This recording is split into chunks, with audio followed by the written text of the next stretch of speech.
Hello student, আজকে আমরা তোমাদের ক্লাস 12-এর সেমিস্টার 3 এর চ্যাপ্টার 1-এর পার্ট 2 নম্বর ভিডিও নিয়ে চলে এসেছি, যেখানে আমরা ফার্স্ট পার্টে অ্যাকাউন্টিং অফ পার্টনারশিপ ফার্মের এক বেসিক কনসেপ্ট সম্পর্কে পড়েছিলাম। যদি তোমরা আমার ওই ভিডিওটি এখন যদি না দেখে থাকো, তাহলে প্রথমে ওই ভিডিওটি দেখে নাও, দেন এটা স্টার্ট করলে তোমাদের বুঝতে অনেকটাই সুবিধা হবে। যেহেতু আমাদের এই ক্লাস 12-এর থার্ড সেমিস্টার পুরোটাই এমসিকিউ বেসিসে, তার জন্য আমাদেরকে একদম খুঁটিয়ে খুঁটিয়ে পড়তে লাগবে। তো যেখানে আমরা চ্যাপ্টার 1-এর পার্ট 1 শেষ করেছিলাম, পার্ট 2 আমরা সেখান থেকে শুরু করছি। ভিডিওটা একটু হয়তো বড় হবে, তবে স্কিপ না করে পুরোটাই দেখবে। কনসেপ্ট নাম্বার 1 আজকে যে পার্ট 2-তে আছে, সেখানে আমরা বেসিক্যালি শিখব ইন্টারেস্ট অন ড্রয়িংসকে ক্যালকুলেশন করা। তাহলে তোমরা লিখে নাও concept 1 calculation of interest on drawings. প্রথমে ইন্টারেস্ট অন ড্রয়িংস ক্যালকুলেশন করার আগে আমাদেরকে জানতে লাগবে ড্রয়িংস বলতে কি বুঝি। যখন একটা পার্টনারশিপ ফার্মে পার্টনাররা ফার্ম থেকে টাকা উইথড্র করছে, তাকে আমরা বলি ড্রয়িংস। এবং আমরা জানি যে ইন্ডিয়াতে যে পার্টনারশিপ অ্যাক্ট রয়েছে 1932, সেটাতে একদম স্পষ্ট বলা আছে, যদি ডিডে কোনো কিছু উল্লেখ থাকে, অর্থাৎ ডিডে যদি ইন্টারেস্ট অন ড্রয়িংস এর ব্যাপারে বলা থাকে বা কত percent interest on drawings charge করা হবে, তাহলে কিন্তু আমরা ইন্টারেস্ট অন ড্রয়িংস প্রোভাইড করব। আদারওয়াইজ পার্টনারশিপ ডিড যদি সাইলেন্ট থাকে, তাহলে এই ক্যালকুলেশন বার করার কোনো প্রয়োজনই পড়বে না। তবে ম্যাক্সিমাম ক্ষেত্রে কি হয়, ডিডে বলা থাকে, অর্থাৎ কোয়েশ্চেন পেপারে বলা থাকবে, পার্সেন্টেজ দেওয়া থাকবে ড্রয়িংসের ইন্টারেস্টে, আমাদেরকে সেটা চার্জ করে বলতে লাগবে। তো ফার্স্ট অফ অল ড্রয়িংস কাকে বলে? পার্টনার যদি ফার্ম থেকে অ্যামাউন্ট উইথড্র করে, তাহলে তাকে বলা হচ্ছে কি ড্রয়িংস। ড্রয়িংস বেসিক্যালি হয় দু প্রকারের, ড্রয়িংস এগেনস্ট ক্যাপিটাল আর ড্রয়িংস এগেনস্ট প্রফিট। তাহলে ফার্স্ট অফ অল ড্রয়িংস হচ্ছে বেসিক্যালি দু প্রকার। এক নম্বর হচ্ছে ড্রয়িংস এগেনস্ট ক্যাপিটাল, আর দ্বিতীয় নম্বর হচ্ছে ড্রয়িংস এগেনস্ট প্রফিট। তোমরা আগে এই ফরম্যাটটা বানিয়ে নাও। ড্রয়িংস এগেনস্ট ক্যাপিটাল, একে বাংলায় বলা হয় মূলধন থেকে উত্তোলন, এবং ড্রয়িংস এগেনস্ট প্রফিট, একে বলা হয় মুনাফা থেকে উত্তোলন। দেখো, এগেনস্ট ক্যাপিটাল মানে মূলধন থেকে উত্তোলন, আর এগেনস্ট প্রফিট মানে মুনাফা থেকে উত্তোলন। এবার মাথায় রাখতে লাগবে ড্রয়িংস এগেনস্ট ক্যাপিটাল যেটি হবে, সেটি মানে হচ্ছে মূলধন থেকে উত্তোলন। তার ফলে এই ড্রয়িংস এগেনস্ট ক্যাপিটাল হওয়ার ফলে পার্টনারদের যে ক্যাপিটাল, এটা কিন্তু কমে যাবে এবং এর অ্যামাউন্ট কিন্তু অনেক বেশি হবে। তাই দেখো লেখা আছে ড্রয়িংস এগেনস্ট ক্যাপিটাল, এর ফলে অ্যামাউন্ট শুড বি, এর কী হবে না, অ্যামাউন্ট শুড বি লার্জ। অর্থাৎ যেটা এগেনস্ট ক্যাপিটালের ড্রয়িংস হচ্ছে, তাই এর অর্থের পরিমাণটা অনেকটাই বেশি হবে। অপরপক্ষে যখন আমি প্রফিটের এগেনস্টে ড্রয়িংস করব, তার অর্থ পরিমাণ অপেক্ষাকৃত কম হবে। অর্থাৎ ক্যাপিটালের এগেনস্টে ড্রয়িংস করলে তার অর্থের পরিমাণ বেশি বা লার্জ হবে, আর প্রফিটের এগেনস্টে ড্রয়িংস করলে তার অর্থের পরিমাণ অপেক্ষাকৃত কম, অর্থাৎ ছোট হবে। অর্থাৎ অ্যামাউন্ট শুড বি স্মল এখানে। আফটার দ্যাট ড্রয়িংস এগেনস্ট যদি ক্যাপিটাল হয়, অর্থাৎ ক্যাপিটাল যদি উইথড্র করি ফার্ম থেকে, অবভিয়াসলি তার ফলে কী হবে না, ক্যাপিটালের পরিমাণ কমে যাবে। This amount deducted from capital, অর্থাৎ এই ধরনের ড্রয়িংসের অ্যামাউন্টটা ক্যাপিটাল থেকে ডিডাক্ট করে যাবে, অর্থাৎ এর ফলে ক্যাপিটাল রিডিউস করে যাবে। বাট যদি আমরা প্রফিটের এগেনস্টে ড্রয়িংস করি, তার ফলে কিন্তু কখনোই আমার ক্যাপিটাল কী হবে না, রিডিউস হবে না। দ্যাটস মিন হচ্ছে, যদি আমি একটা বড় সড়ো অর্থের অ্যামাউন্ট ড্র করি, তাহলে সেটাকে আমরা বলবো ড্রয়িংস এগেনস্ট ক্যাপিটাল। অ্যান্ড অন্যদিকে যদি আমার ড্রয়িংসের পরিমাণ ছোট হয়, তাহলে তাকে আমরা বলবো ড্রয়িংস এগেনস্ট প্রফিট। মাথায় রাখতে লাগবে ড্রয়িংস এগেনস্ট ক্যাপিটাল, এটা কিন্তু আমাদের ক্যাপিটালের পরিমাণকে কমিয়ে দেবে, এবং অপরদিকে ড্রয়িংস এগেনস্ট প্রফিটের ফলে ক্যাপিটালের কোনো পরিবর্তন হবে না। তার কারণ এখানে ক্যাপিটাল কমছে না, আমি প্রফিট থেকে টাকাটা উঠাচ্ছি। আই হোপ তোমাদের এতটুকু অবধি ক্লিয়ার হয়ে গেছে। তো এরপরে যে আমাদের পার্টটি আমরা দেখতে পাচ্ছি ওইটা আমরা লিখে নেওয়ার পর মানে নোটসগুলো পুরোপুরি টুকবে, হ্যাঁ, তারপরের যেটা লিখবো নোট ডাউন করে নোট করে লিখবো 1 number point drawings against capital. দেখো ড্রয়িংসের দুটো টাইপ আছে, ড্রয়িংস এগেনস্ট ক্যাপিটাল আর ড্রয়িংস এগেনস্ট প্রফিট, তোমাদেরকে বলে দিলাম। তো ড্রয়িংস এগেনস্ট ক্যাপিটাল যেটা হবে সেটাকে আমরা কনসিডার করব ইন্টারেস্ট অন ক্যাপিটাল ক্যালকুলেট করার সময়। তো তোমাদের মনে আসবে যে স্যার কেন ক্যালকুলেট করব? দেখো ড্রয়িংস এগেনস্ট ক্যাপিটালে কি বললাম না, ড্রয়িংস এগেনস্ট ক্যাপিটালের ফলে আমাদের মানে পার্টনারদের ক্যাপিটালটা রিডিউস করে যাবে। তাই ড্রয়িংস এগেনস্ট ক্যাপিটালের এফেক্টের জন্য ক্যাপিটাল যদি রিডিউস করে যায় তাহলে তার এফেক্ট ইন্টারেস্ট অন ক্যাপিটালে পড়বে। ওকে, এটা কিন্তু মাথায় রাখতে লাগবে, খুব ইম্পর্টেন্ট পার্ট না। যদি আমরা ড্রয়িংস করি ক্যাপিটালের এগেনস্টে, তার ফলে তার রিজনে কি হবে না, ক্যাপিটাল রিডিউস করবে, তো তার ইম্প্যাক্ট করবে ইন্টারেস্ট অন ক্যাপিটালে। বাট যদি আমি ড্রয়িংস এগেনস্ট প্রফিট করি সেটা কনসিডার করা হবে ইন্টারেস্ট অন ড্রয়িংস। তো বেসিক লজিক কি বোঝাচ্ছে, যদি ড্রয়িংস এগেনস্ট ক্যাপিটাল হয় তার ফলে ক্যাপিটাল রিডিউস করবে, সেটা ইন্টারেস্ট অন ক্যাপিটালে চার্জ হবে। বা ড্রয়িংস এগেনস্ট প্রফিটের ফলে কিন্তু আমার ক্যাপিটালে কোনো এফেক্ট করবে না, ঠিক আছে? এটা হচ্ছে নর্মাল ড্রয়িংস, তা এইটাকেই আমরা ক্যালকুলেট করবো ইন্টারেস্ট অন ড্রয়িংসের সময়। তো বেসিক্যালি আমরা যে আজকের যে টপিক আছে ইন্টারেস্ট অন ড্রয়িংস, সেইটার ক্ষেত্রে কিন্তু এইটা কাজে লাগবে। ইন্টারেস্ট অন ড্রয়িংসে এইটা কাজে লাগবে, অর্থাৎ ড্রয়িংস এগেনস্ট প্রফিট। বাট যখন আমরা ইন্টারেস্ট অন ক্যাপিটাল ক্যালকুলেট করব তখন লাগবে drawings against capital. I hope এতটুকু পর্যন্ত তোমরা বুঝতে পেরেছো। প্লিজ একবার কপি করে নাও। তো স্টার্ট করা যাক আমাদের ফার্স্ট টপিকের মধ্যে যেটা আছে ইন্টারেস্ট অন ড্রয়িংসে। তো এর রুলস কি হয় একটু দেখে নিই। রুলসগুলো কি হয়, যদি কোনো পার্টনার সেম অ্যামাউন্ট উইথড্রন করে at the beginning of each month, মাথায় রাখতে লাগবে অ্যামাউন্ট কিন্তু এখানে সেম হবে, same amount withdrawn at the beginning of each month, মানে এখানে পার্টনার সেম অ্যামাউন্ট উইথড্র করবে। আবার রিপিট করছি, সেম অ্যামাউন্ট, অর্থাৎ কোনো মাসে 100 তো প্রতি মাসে 100, এমন নয় যে এই মাসে 100 পরের মাসে 200, এটা করলে কিন্তু হবে না। প্রতি মাসে সেম অ্যামাউন্ট উইথড্র করতে হবে। এবং বিগিনিং কথার অর্থ হচ্ছে প্রতি মাসের শুরুতে যদি উইথড্র করে, আবার রিপিট করছি, সেম অ্যামাউন্ট উইথড্র করতে লাগবে এবং প্রতি মাসে শুরুতে উইথড্র করতে লাগবে।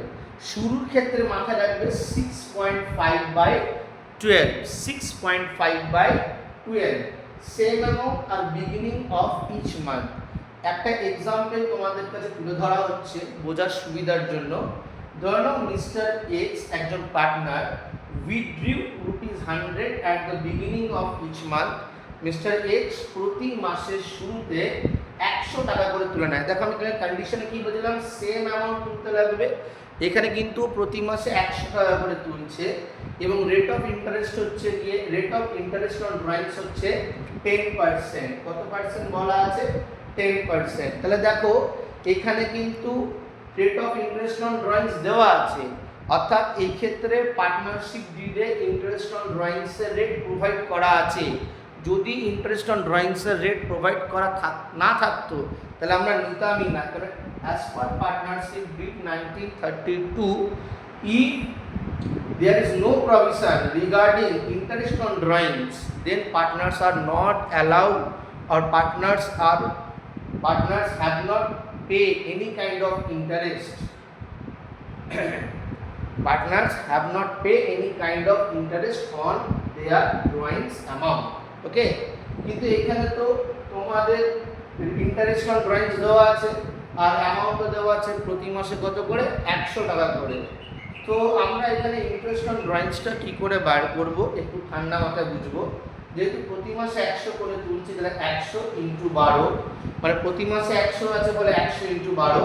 যদি এখানে 200 টাকা অ্যামাউন্ট থাকতো তো 200 ইন্টু 12, কিন্তু মাইন্ড ইট অ্যামাউন্টটা কিন্তু ফিক্সড হয়েছে প্রতি মাসে সেম অ্যামাউন্ট, ইন্টু এখানে রেট অফ ইন্টারেস্ট দেওয়া হচ্ছে 10%, পার্সেন্টেজ উঠে যাওয়ার জন্য এখানে 10/100 করা হচ্ছে, ইন্টু 6.5/12 করে, যেহেতু বিগিনিং অফ ইচ মান্থ আছে, 6.5 যদি পয়েন্ট উঠিয়ে দিই তাহলে তার জন্য 10 চলে আসবে। এবার দেখো কি হচ্ছে, 12 into 100, 1200 into 10/100 into 65 divided by 12 into 10। দেখো এই 10 আর এই 10 কেটে গেল, 100 এর দুটো জিরো আর 1200 এর দুটো জিরো কেটে গেল, তাহলে কত থাকছে পড়ে আমার কাছে? আচ্ছা, এই 12 আর এই 12 কেটে গেল, তাহলে অনলি 65 থাকছে। এটাই আমাদের অ্যান্সার বেরাবে। আই হোপ আমরা বুঝতে পেরেছি। টোটাল কনসেপ্ট ক্লিয়ার হয়ে গেছে এতটুকু। এখানে আমরা কি শিখলাম, যদি প্রতি মাসে শুরুতে সেম অ্যামাউন্ট উইথড্র করে তাহলে কি কেস হবে। পরের উদাহরণটাতে যদি আমরা চলে আসি, সেখানে দেখতে পাবো সেম অ্যামাউন্টই উইথড্রন করা হবে, তবে এবারে at the middle of each month. অর্থাৎ আগেরবার যেমন আমি বিগিনিংয়ে তুলছিলাম, এবার আমি মিডিলে চলে যাব, কিন্তু দেখো কন্ডিশন কিন্তু সেম অ্যামাউন্টই উইথড্র করতে লাগবে। তখন কিন্তু যেমন বিগিনিংয়ে করলে 6.5 হচ্ছিল, মিডিলে করলে সেটা হয়ে যাবে 6/12।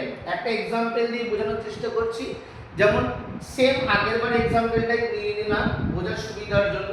Mister x withdraw ₹100 at the middle of each month. Mister x এখানে প্রতি মাসে, আবার রিপিট করছি, প্রতি মাসে সেম অ্যামাউন্ট 100 টাকাই উঠাচ্ছে।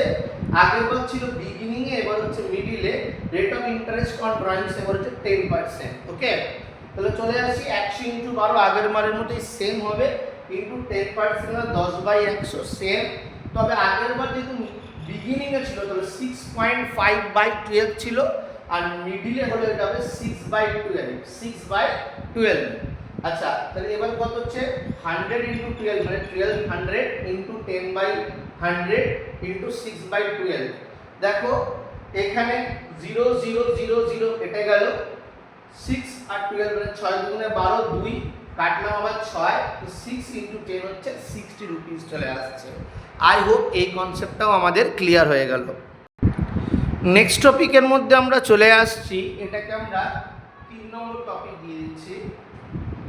এখানে আমরা দেখতে পাচ্ছি সেম অ্যামাউন্টই উইথড্র হবে আগের বারের মতোই, কিন্তু প্রথমবারে ছিল বিগিনিং, তারপরে হলো মিডিল, আর এবার হচ্ছে এন্ড অফ ইচ মান্থ, মানে প্রতি মাসের শেষে। যখন শুরুতে তুলছিল তখন ছিল 6.5, মাঝামাঝিতে 6, আর মাসের শেষে তুললে হবে 5.5। অর্থাৎ এই ক্ষেত্রে 6 মাঝে থাকবে, মাসের শুরুতে থাকলে 6.5, আর মাসের শেষে হলে 5.5। অর্থাৎ 0.5 6 মিডলে রাখবে, কি 6 মিডলে রাখবে।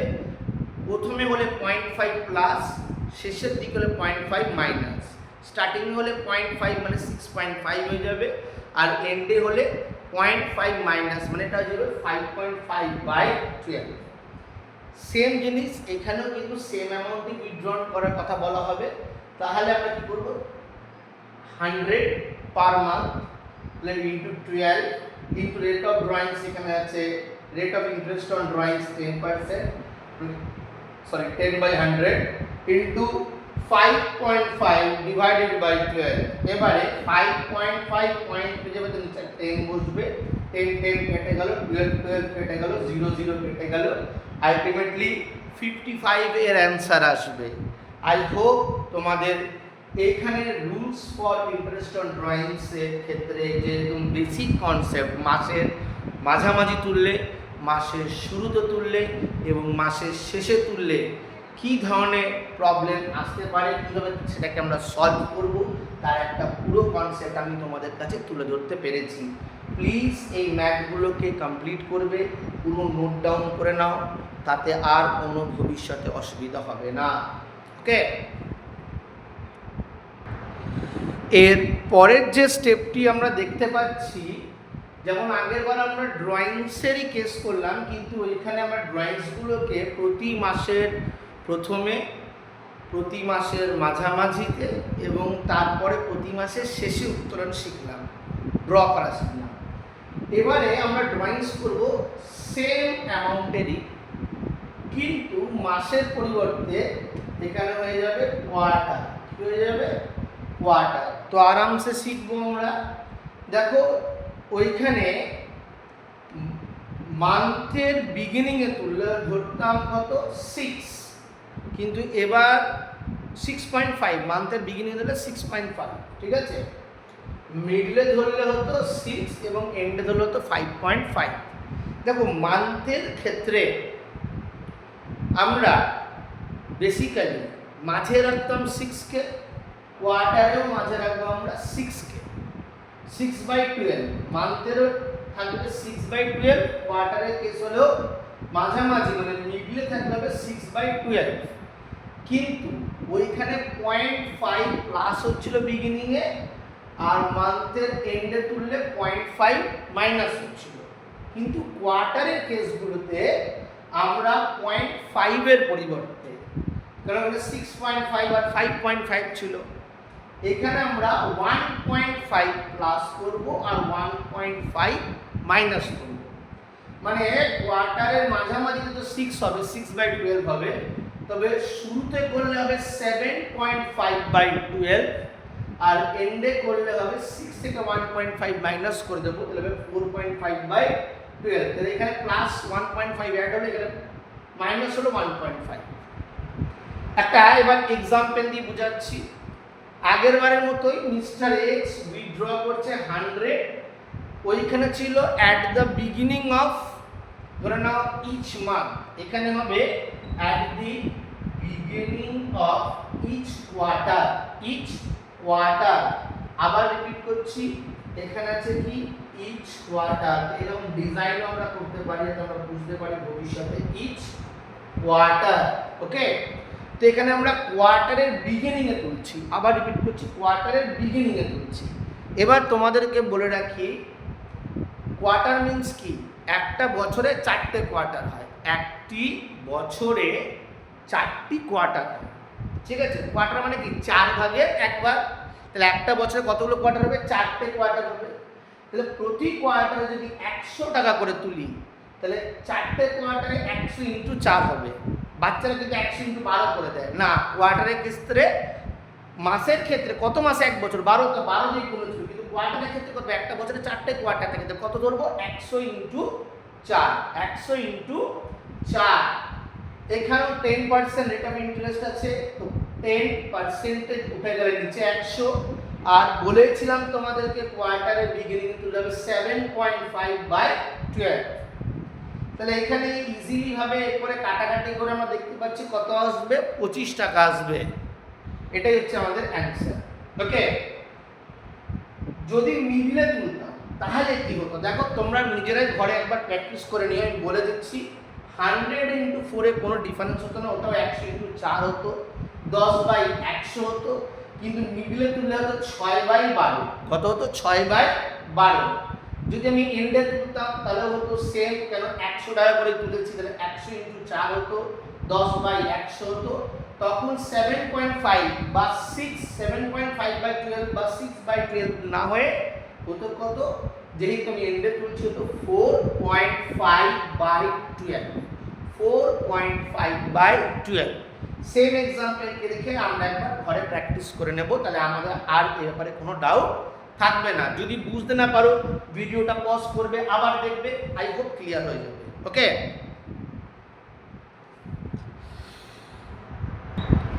এরপরে আমরা চলে আসছি পার্টনারশিপ অ্যাকাউন্টসের অন্যতম একটা গুরুত্বপূর্ণ টপিক, যাকে আমরা বলছি ক্যাপিটাল অ্যাকাউন্ট, বাংলায় মূলধনের হিসাব খাত।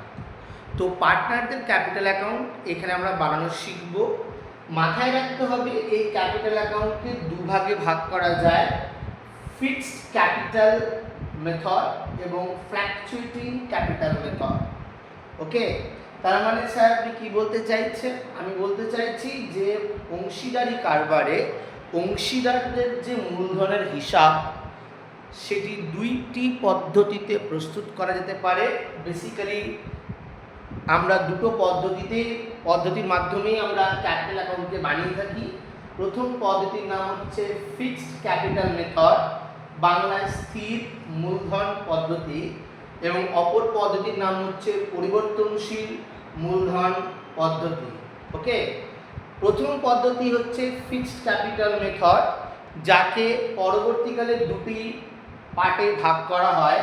মানে স্থির মূলধন পদ্ধতিতে যখন আমরা মূলধন হিসাব খাত প্রস্তুত করব, ঠান্ডা মাথায় বুঝবে, স্থির মূলধন পদ্ধতিতে যখন আমরা মূলধনের হিসাব খাত প্রস্তুত করব, তখন আমরা মূলধনের হিসাব খাতকে দুটি পদ্ধতিতে বানাবো। একটার নাম হবে ক্যাপিটাল অ্যাকাউন্ট এবং অপরটার নাম হবে কারেন্ট অ্যাকাউন্ট। প্রথমটার নাম হবে ক্যাপিটাল অ্যাকাউন্ট, দ্বিতীয়টার নাম হবে কারেন্ট অ্যাকাউন্ট। ক্যাপিটাল অ্যাকাউন্টকে বাংলায় বলা হচ্ছে মূলধন হিসাব খাত এবং কারেন্ট অ্যাকাউন্টকে হচ্ছে চলতি হিসাব খাত। ওভারঅল আরেকবার বলছি, ক্যাপিটাল অ্যাকাউন্টকে বানানোর জন্য দুটো পদ্ধতি হয়। প্রথম পদ্ধতি ফিক্সড ক্যাপিটাল, অপর পদ্ধতি ফ্ল্যাকচুয়েটিং ক্যাপিটাল। ফিক্সড ক্যাপিটালের দুটো পার্ট, ক্যাপিটাল অ্যাকাউন্ট এবং কারেন্ট অ্যাকাউন্ট। ক্যাপিটাল অ্যাকাউন্টের মধ্যে আমরা কী কী লিখি, এখান থেকে এমসিকিউ প্রচুর আসে। ক্যাপিটাল অ্যাকাউন্টের মধ্যে প্রথম উপাদান হচ্ছে ওপেনিং ক্যাপিটাল, অ্যাডিশনাল ক্যাপিটাল এবং ড্রয়িংস এগেনস্ট ক্যাপিটাল। আমরা জানি ড্রয়িংস দুভাগে ভাগ করা যায়, ড্রয়িংস এগেনস্ট ক্যাপিটাল এবং ড্রয়িংস এগেনস্ট প্রফিট। এখানে ড্রয়িংস এগেনস্ট ক্যাপিটালটি আসবে। কি বললাম? ওপেনিং ক্যাপিটাল মানে প্রারম্ভিক মূলধন, অর্থাৎ ওপেনিং যে ক্যাপিটালটা তুমি দিচ্ছ সেই ক্যাপিটালটা, প্লাস যদি কোনো ক্যাপিটাল তুমি নতুন করে দাও তাহলে এটাকে বলা হবে অ্যাডিশনাল ক্যাপিটাল বা ফার্দার ক্যাপিটাল। এবং উল্টো দিকে ড্রয়িংস এগেনস্ট ক্যাপিটাল, মানে এর ফলে কী হবে, ক্যাপিটালের পরিমাণ কমে যাবে। ওপেনিং ক্যাপিটাল এবং অ্যাডিশনাল ক্যাপিটাল অ্যাড হয়ে যায় ক্রেডিট দিকে, কারণ ক্যাপিটাল নিজে ক্রেডিট আইটেম, বাড়লে পরে ক্রেডিট হয় আর কমলে পরে ডেবিট হয়। তাহলে ওপেনিং ক্যাপিটাল এবং অ্যাডিশনাল ক্যাপিটাল এটাকে আমরা ক্যাপিটাল অ্যাকাউন্টের ক্রেডিট দিকে লিখি, ড্রয়িংস এগেনস্ট ক্যাপিটালটাকে আমরা ডেবিট দিকে লিখি। ওকে, কারণ এতে ক্যাপিটালের পরিমাণ কমে যায়, যাকে বাংলায় বলা হয় মূলধন উত্তোলন সংক্রান্ত লেনদেন। এবারে এখান থেকে খুব ইম্পর্টেন্ট যে এমসিকিউটা আসে সেটা হচ্ছে যে ক্যাপিটাল অ্যাকাউন্টের ব্যালেন্স পজিটিভ হতে পারে, নেগেটিভ হতে পারে বা জিরো হতে পারে। আবার বলছি, ক্যাপিটাল অ্যাকাউন্টের ব্যালেন্স পজিটিভ মানে ক্রেডিট হতে পারে, যেহেতু এটা ক্যাপিটাল অ্যাকাউন্ট। পজিটিভ মানে ক্রেডিট হতে পারে, নেগেটিভ মানে উল্টো দিকে মানে ডেবিট ব্যালেন্স আসতে পারে, অথবা এর ব্যালেন্স জিরো হতে পারে। তাই আমাদের এমসিকিউতে আসে যে স্থির মূলধন পদ্ধতিতে ক্যাপিটাল অ্যাকাউন্টের ব্যালেন্স কি হতে পারে, এ ধনাত্মক, বি ঋণাত্মক, 3 বা সি হচ্ছে জিরো আর ডি হচ্ছে উপরের সবকটি। তখন আমরা কি অ্যান্সার দেবো? উপরের সবকটি। মানে এটা পজিটিভ হতে পারে, নেগেটিভ হতে পারে, আর এটা জিরো হতে পারে। তাহলে ক্যাপিটাল অ্যাকাউন্টে কি আসে ফটাফট যদি বলি, ওপেনিং ক্যাপিটাল, অ্যাডিশনাল ক্যাপিটাল আর ড্রয়িংস এগেনস্ট ক্যাপিটাল। আর এর ব্যালেন্স পজিটিভ হতে পারে, নেগেটিভ হতে পারে, আর মেবি জিরো হতে পারে। তোমরা এই পার্টটাকে ভালো করে টুকে নাও। এই পার্টটাতে আসছে কারেন্ট অ্যাকাউন্ট।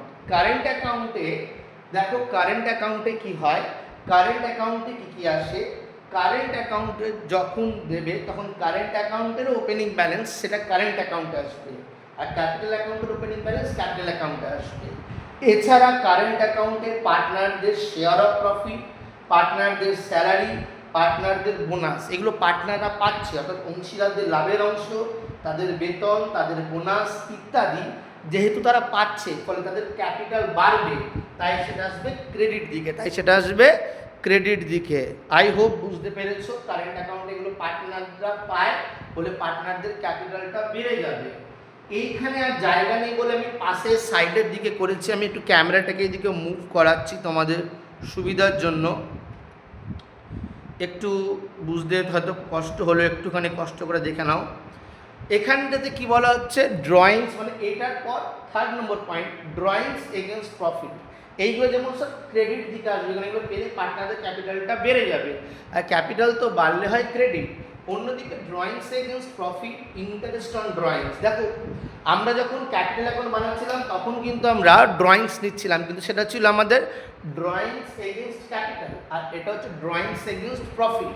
তাহলে ড্রয়িংস এগেনস্ট ক্যাপিটাল আসছে ক্যাপিটাল অ্যাকাউন্টে, আর ড্রয়িংস এগেনস্ট প্রফিট আসছে আমাদের কারেন্ট অ্যাকাউন্টে। এটা খুব মাথায় রাখতে লাগবে। হ্যাঁ, ক্যাপিটালটা আসবে ক্যাপিটাল অ্যাকাউন্টে, আর নর্মাল প্রফিটের এগেনস্টে ড্রয়িংস আসবে কারেন্ট অ্যাকাউন্টে। এছাড়া ইন্টারেস্ট অন ড্রয়িংস এটাও আসবে কারেন্ট অ্যাকাউন্টে। কিন্তু এগুলো তো পার্টনারকে প্রোভাইড করতে হবে, তাহলে পার্টনারদের ক্যাপিটাল ব্যালেন্স কমে যাবে, তাই এগুলো ডেবিট সাইডে আসবে। ঠিক আছে, মুনাফা খাতে উত্তোলন, উত্তোলনের পর সুদ, এগুলো ডেবিট দিকে দেখানো হয়। এরপরে একটা জিনিস লিখে নাও তোমরা, একটু চটপট এখানে লিখে নেবে, এটার তলা আরেকটা জিনিস লিখে নাও, কারেন্ট অ্যাকাউন্ট, কারেন্ট অ্যাকাউন্ট সমান সমান বাংলায় লিখো চলতি হিসাব খাত সমান সমান, বা করে দেখো ব্যক্তি হিসাব খাত। এখান থেকে একটা এমসিকিউ কিন্তু আসে বা আসতে পারে। ব্যক্তি হিসাব খাত এটা কি ধরনের অ্যাকাউন্ট? কারেন্ট অ্যাকাউন্ট কি ধরনের হিসাব খাত? সরি, ব্যক্তি হিসাব, আমি ব্যক্তি হিসাব খাত নিচে আসবে, বাংলায় ব্যক্তি হিসাব খাত, ইংরেজিতে বলা হয় পার্সোনাল অ্যাকাউন্ট। ওকে, পার্সোনাল অ্যাকাউন্ট। এতটা অবধি তোমরা করে নাও, কারণ এরপর আমি আবার মুছে দেব, কারণ আমাদেরকে ফ্ল্যাকচুয়েটিং ক্যাপিটালটা এরপরে করতে হবে। আমার জায়গা নেই বলে আমাকে এইভাবে করতে হচ্ছে। প্লিজ তোমরা ভালো করে আগে নোট ডাউন করে নাও, যাতে বুঝতে অসুবিধা না হয়। সরি, তোমাদের কাছে একটু ক্ষমা চেয়ে নিচ্ছি, একটা জিনিস তোমাদের বলতে ভুল করে ফেলেছিলাম। ক্যাপিটাল অ্যাকাউন্টের যে ব্যালেন্স হয় ওটা আমি বললাম পজিটিভ, নেগেটিভ বা জিরো হতে পারে, ওটা ভুল। জেনারেলি ক্যাপিটাল অ্যাকাউন্টের ব্যালেন্স পজিটিভই হয়। জেনারেলি ক্যাপিটাল অ্যাকাউন্টের ব্যালেন্স পজিটিভ হয়, মানে ক্রেডিটই হবে। তো তোমাদের যদি এমসিকিউ দেয় যে ক্যাপিটাল অ্যাকাউন্টের ব্যালেন্স কী হবে, তখন তোমরা বলবে যে ক্যাপিটাল অ্যাকাউন্টের ব্যালেন্স হবে পজিটিভ, মানে ক্রেডিট। ওকে, যেহেতু এটা পজিটিভ হবে তো ব্যালেন্স শিটের লাইবিলিটির দিকে আসবে, কারণ এর ব্যালেন্স পজিটিভ, আর ব্যালেন্স শিটের তাহলে ক্রেডিট দিকে আসবে, কারণ ক্যাপিটাল তো আমরা ব্যালেন্স শিটের কোন দিকে লিখি? লাইবিলিটি সাইডে লিখছি। ঠিক আছে, এবারে এই দিকটাতে আসছি, একটু ভালো করে এটা নোট ডাউন করে নেবে, এই জায়গাটা একটু ঠিক করে নেবে। হ্যাঁ, তাহলে আমরা ক্যাপিটাল অ্যাকাউন্টের ব্যালেন্স কি লিখবো? বেসিক্যালি লিখবো আমরা পজিটিভ, মানে ক্রেডিট, আর আসছে কোথায়? ব্যালেন্স শিটে লাইবিলিটি সাইডে। এবার আমরা একটুখানি ক্যামেরাটা একটু এই দিকে নিয়ে আসছি, একটু এই দিকে ফোকাস করো। কারেন্ট অ্যাকাউন্টে আরেকটা জিনিস বলে দিই, কারেন্ট অ্যাকাউন্টে ছাড়লে হবে না। কারেন্ট অ্যাকাউন্টের ব্যালেন্স হতে পারে পজিটিভ, নেগেটিভ বা জিরো। কারেন্ট অ্যাকাউন্টের ব্যালেন্স যখন পজিটিভ হবে, তার মানে ক্রেডিট হবে, তখন সেটা অবভিয়াসলি লায়াবিলিটি দিকে আসবে। কারেন্ট অ্যাকাউন্টের ব্যালেন্স যখন নেগেটিভ হবে, মানে ডেবিট হবে, তখন সেটা অ্যাসেট দিকে আসবে।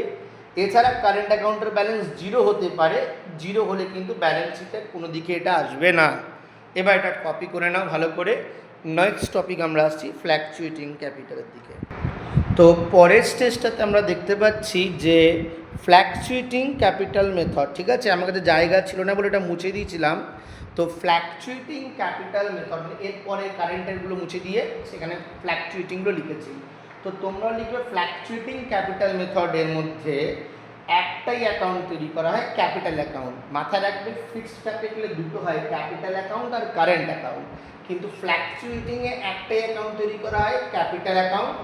এখানে ওপেনিং ক্যাপিটাল বা প্রারম্ভিক মূলধন লেখা হয়, যেটা ক্যাপিটালের ব্যালেন্স বেসিক্যালি ক্রেডিট দিকেই আসে, ক্রেডিট সাইডে আসে।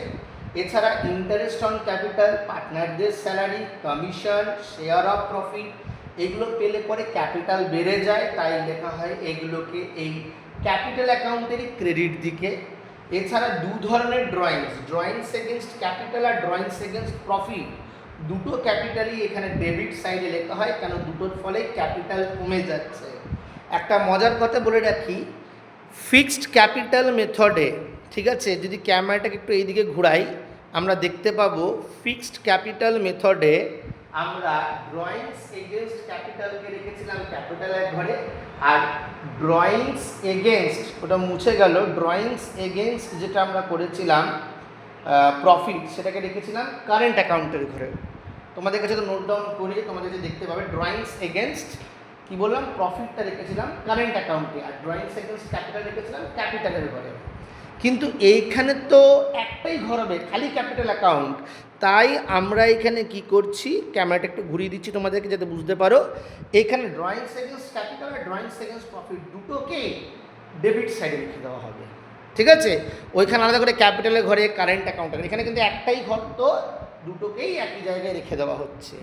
এছাড়া ইন্টারেস্ট অন ড্রয়িংস যেটা হবে সেটা কিন্তু ডেবিট সাইডে, কারণ ইন্টারেস্টটা পে করলেও কিন্তু পার্টনারদের ক্যাপিটাল কমে যাবে। একটা মজার কথা আরও বলে রাখি যে এইখানে ইন্টারেস্ট অন ড্রয়িংস হচ্ছে প্রফিটের ড্রয়িংসটা, কিন্তু ক্যাপিটালের ড্রয়িংসের যদি কোনো ইন্টারেস্ট হয় তাহলে কিন্তু বাবু এইখানে আসবে না, সেটা আসবে ইন্টারেস্ট অন ক্যাপিটাল। এই যে ইন্টারেস্ট অন ক্যাপিটাল ক্যালকুলেশন করার সময় ক্যাপিটালের পরিমাণকে কমিয়ে দেবে, তাই এইখানে না এসে interest on drawings against capital, এইখানে না এসে ইন্টারেস্ট অন ক্যাপিটালে লেখা হবে। আমি তোমাদেরকে আগেও বলেছিলাম যে ইন্টারেস্ট অন ড্রয়িংস এগেনস্ট ক্যাপিটালটা ইন্টারেস্ট অন ক্যাপিটাল ক্যালকুলেশনের সময় আসবে, আর interest on drawings against profit সেটা আমার ক্যাপিটাল অ্যাকাউন্টের ডেবিট দিকে নর্মালি আসবে। আর ওরই ইন্টারেস্টগুলো আমরা করলাম না মাসেরটা কোয়ার্টারেরটা, এই ভিডিওর প্রথম দিকে যেটা শিখছিলাম। তো আই হোপ এবার তোমার কাছে ক্লিয়ার হয়ে যাচ্ছে আইডিয়াগুলো। মাথায় রাখবে ক্যাপিটাল অ্যাকাউন্টের ব্যালেন্স পজিটিভ হতে পারে, নেগেটিভ হতে পারে বা জিরো হতে পারে। তবে পজিটিভ মানে ক্রেডিট হলে লাইবিলিটি সাইডে আসবে ব্যালেন্স শিটের, নেগেটিভ হলে অ্যাসেট সাইডে আসবে, আর জিরো হলে বাবু ব্যালেন্স শিটে দেখানোরই দরকার নেই, একদম আরামসে এতটুকু টোকো। বুঝতে না পারলে আমাকে কমেন্টে তোমরা জানাতে পারো। তো এরপরে এবং ভিডিওর অন্তিম পার্টে আমরা শিখতে পারছি ড্রয়িংস অ্যাকাউন্ট সম্পর্কে। যেহেতু এমসিকিউতে পরীক্ষা, তো আমাদের যেটা জানতে লাগবে ড্রয়িংস অ্যাকাউন্ট বা উত্তোলন হিসাব খাতের ব্যালেন্স সর্বদা ডেবিট হবে, কারণ এটা হচ্ছে এক প্রকারের খরচ, আর খরচ মানে সেটা সর্বদা ডেবিট হবে। ওকে, এবং এর পরের টপিক হচ্ছে profit and loss appropriation account. তো profit and loss appropriation account বা যাকে আমরা বলি লাভ ক্ষতি বন্টনের হিসাব, এখানে কী কী করতে হবে দেখো। এই profit and loss appropriation account হচ্ছে গিয়ে ফাইনাল অ্যাকাউন্টের পার্ট, মানে চূড়ান্ত হিসাবের একটা অংশ। খুব ইম্পর্টেন্ট কোশ্চেন আসে এমসিকিউতে যে প্রফিট অ্যান্ড লস অ্যাপ্রোপ্রিয়েশন কার অংশ, কার পার্ট, তখন আমাদের বলতে লাগবে এটা চূড়ান্ত হিসাব নিকাশের পার্ট বা চূড়ান্ত হিসাব নিকাশের অংশ। দ্বিতীয় নম্বর হচ্ছে যখন ফার্ম ম্যানুফ্যাকচারিং হবে, অর্থাৎ ম্যানুফ্যাকচারিং ফার্ম বা উৎপাদনকারী প্রতিষ্ঠানে এটা তৈরি করার চতুর্থ স্টেপে বা চতুর্থ স্টেজে বা চতুর্থ স্তরে প্রথমে হয় ম্যানুফ্যাকচারিং অ্যাকাউন্ট, তারপরে হয় ট্রেডিং অ্যাকাউন্ট, তারপরে পিএল অ্যাকাউন্ট, আর 4 নম্বরে হয় আমাদের এই পিএল অ্যাপ্রোপ্রিয়েশন অ্যাকাউন্ট। যদি ফার্ম ম্যানুফ্যাকচারিং বা উৎপাদনকারী না হয়, ব্যবসায়িক প্রতিষ্ঠান বা ট্রেডিং কনসার্ন হয়, তার তৃতীয় স্তরে এটা তৈরি করা হয়। তৃতীয় স্তর মানে কেন না, তৃতীয় স্তরে তো ম্যানুফ্যাকচারিং অ্যাকাউন্ট আর করার দরকার পড়বে না, ওইখানে ট্রেডিং প্রথমে, দ্বিতীয়তে পিএল, আর তৃতীয়তে হবে পিএল অ্যাপ্রোপ্রিয়েশন। তাহলে ম্যানুফ্যাকচারিং ফার্মের চতুর্থ স্তর আর ট্রেডিং কনসার্নের তৃতীয় স্তর। এটা এক প্রকারের কি নমিনাল অ্যাকাউন্ট, ঠিক আছে, বা নামিক হিসাব। খুব ইম্পর্টেন্ট, এখান থেকে কোয়েশ্চেন আছে profit and loss account, profit and loss appropriation account, real account, personal account, nominal account কী জিনিস, তখন বলতে পারে নমিনাল অ্যাকাউন্ট। ঠিক আছে sir, profit and loss appropriation account আমরা কেন বানাবো? Basically profit and loss appropriation account বানানো হয় প্রতিষ্ঠানের ডিভিজিবল প্রফিট, যার আরেকটা নাম হচ্ছে ডিস্ট্রিবিউটেবল প্রফিট, বা বাংলায় বন্টনযোগ্য লাভ বা বন্টনযোগ্য ক্ষতি তৈরি করার জন্য বা জানার জন্য, ঠিক আছে? তো মোটামুটি আমরা এই যে আমরা থিওরি পার্ট যেটা আছে, আমরা ফার্স্ট পার্ট এর ভিডিও এবং সেকেন্ড পার্টের ভিডিওর মধ্যে থেকে আমরা একটা ধারণা পেয়ে যাব। আশা করি এর বাইরে কোনো এমসিকিউ তোমাদের ডিস্টার্ব করবে না। এবার প্রথম এবং দ্বিতীয় পার্টে যদি আমরা থিওরি কভার করছি, তো তৃতীয় পার্টটা অবশ্যই দেখবে, কারণ এখানে আমরা খুব ইম্পর্টেন্ট ম্যাথ সম্পর্কে, অ্যাকাউন্টিং অফ পার্টনারশিপ ফার্মের ম্যাথগুলো করব, ঠিক আছে? এক এক করে আমরা সিলেবাস শেষ করতে থাকবো এবং তোমরা কেমন লাগছে সেটা আমাকে জানাবে। ওকে, নেক্সট পার্টে আমরা কিন্তু শিখবো যে এই চ্যাপ্টারের ম্যাথগুলো। আজকের ক্লাস এতটুকুই পর্যন্ত।